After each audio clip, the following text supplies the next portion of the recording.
অনুযায়ী আমি সবচেয়ে আগে ফুল দেব নির্বাচিত সংসদ সদস্য হিসেবে। কিন্তু আনফরচুনেটলি দেখা গেল বিএনপি কিছু লোক তারা সেখানে রীতিমতো হামলা চালায়, আমার নেতা কর্মীদের উপরে হামলা চালায়, আমাকে এক পাশে মানে ধাক্কা দিয়ে ফেলে দেওয়ার মতন অবস্থা তৈরি হয়। আমি এটুকুই বলবো যে দীর্ঘ 17 বছর পর বিএনপি রাষ্ট্র পরিচালনার দায়িত্বে এসছে। বিএনপি যদি তার নেতা কর্মীদেরকে লোকাল লেভেলে কন্ট্রোল না করে এখনই, এর পরিণতি ভয়াবহ রকম হবে। এবং যেহেতু দীর্ঘ 15 বছর একটা লম্বা সময় বিএনপির নেতা কর্মীরা নানান ভাবে চাপে ছিল, লুকিয়ে থাকতে বাধ্য হয়েছে, তারা যখন এরকম একটা ভয়ঙ্কর হিংস্রতা নিয়ে পলিটিক্যাল পদের ব্যবহার করার চেষ্টা করে, এটা আমার মনে হয় দলের উঁচু পর্যায় থেকে বিষয়টি মনিটর করা এবং তাৎক্ষণিক ব্যবস্থা নেওয়া না হলে এটা দলের জন্য ভীষণ ক্ষতিকর হবে এবং সরকারের ভাবমূর্তিও ক্ষুণ্ণ হবে। সরকার মাত্রই এসছে, আমি আশা করব যে বিএনপি সরকার এবং দল হিসেবে এই ধরনের উচ্ছৃঙ্খল নেতা কর্মীদের ব্যাপারে তড়িৎ ব্যবস্থা নেবে। আমার একজন কর্মীকে কিভাবে মেরেছে আপনারা একটু পরেই দেখাবেন। পীযূষ দা আমাদের সাংবাদিক ভাই, ওনাকে রক্তাক্ত করে ফেলেছে। সো বিএনপি কে এখনই যদি নিজেদের কন্ট্রোল না করে বিএনপি, এর পরিণতি ভয়াবহ হবে, আমি এটুকুই বলবো। এটা একেবারে পূর্ব পরিকল্পিত হামলা এবং উপজেলার নেতারা, এবং সেখানে কিন্তু উপজেলার প্রেসিডেন্ট সেক্রেটারি ছিল না, আমরা কিন্তু উপজেলার প্রেসিডেন্ট সেক্রেটারিকে দেখি নাই।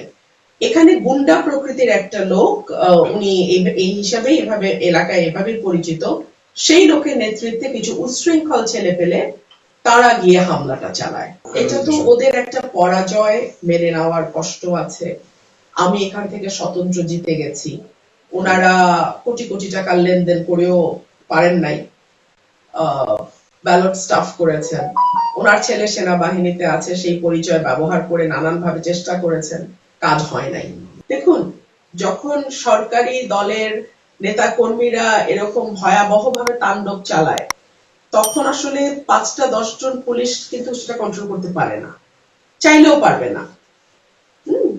সো এটা খুব মানে একটা ভয়াবহ পরিস্থিতি তৈরি হয়েছে। সার্টেনলি বিচার চাই, বিচার চাই মানে বিচার করব। তার অভিযোগ হচ্ছে আপনি আওয়ামী লীগের নেতাকর্মী নিয়ে খুলতে গেছেন এখন, এই ব্যাপারে কি বলবেন? প্রথমত এটা সত্য না, দ্বিতীয়ত যদি যাই তো তো তো সে পারবে? এই এই এই তাহলে এই সরকারের ক্যারেক্টার?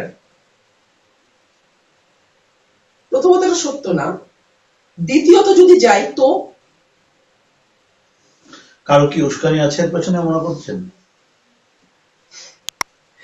উস্কানি তো ডেফিনেটলি, মানে এটা তো একটা দলবদ্ধ সংঘবদ্ধ আক্রমণ দেশীয় অস্ত্র শস্ত্র নিয়ে।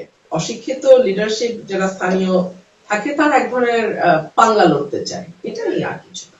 যদি প্রাণনাশের কোনো চেষ্টা হয়ে থাকে আমি আশা করব সেটা সঠিকভাবে তদন্ত করে সেটার বিচার হবে। আর যদি সরকার এখানে কোন রকম হস্তক্ষেপ করার চেষ্টা করে, সরকারকে এটা পরিণতি ভোগ করতে হবে।